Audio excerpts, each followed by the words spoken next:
अब हम देखेंगे single input balance output differential amplifier.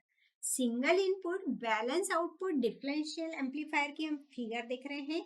इस डायग्राम से हमने देख रहे हैं कि जो इनपुट हमने अप्लाई किया है तो सिंगल इनपुट अप्लाई किया है, वो भी ट्रांजिस्टर Q1 के अक्रॉस में उसके बेस टर्मिनल में हमने एक इनपुट वोल्टेज दिया है और सिंगल इनपुट दिया है, इसलिए यहाँ पे नाम है हमारा सिंगल इनपुट। और जो आउटपुट लिया है वो दोनों ट्रांजिस्टर के कलेक्टर टर्मिनल के अक्रॉस में हमने आउटपुट लिया है। दोनों ट्रांजिस्टर Q1 और Q2 के कलेक्टर टर्मिनल के अक्रॉस में आउटपुट लिया है, इसलिए यहाँ पे बोलेंगे हम बैलेंस आउटपुट। तो इसलिए इसका नाम है single input balance output differential amplifier.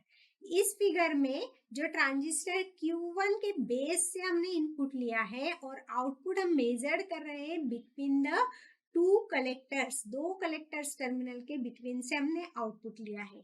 और जो सप्लाई वोल्टेज है वो है VCC पॉजिटिव और निगेटिव VEE।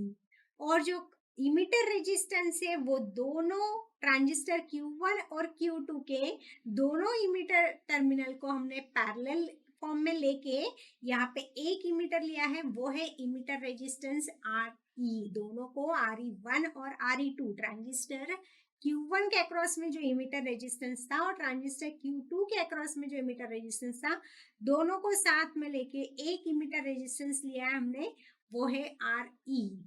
और यहाँ पे जो इनपुट रेजिस्टेंस है वो है अक्रॉस द ट्रांजिस्टर Q1 और इनपुट वोल्टेज, इनके बिटवीन जो रेजिस्टेंस है वो है इनपुट रेजिस्टेंस 1।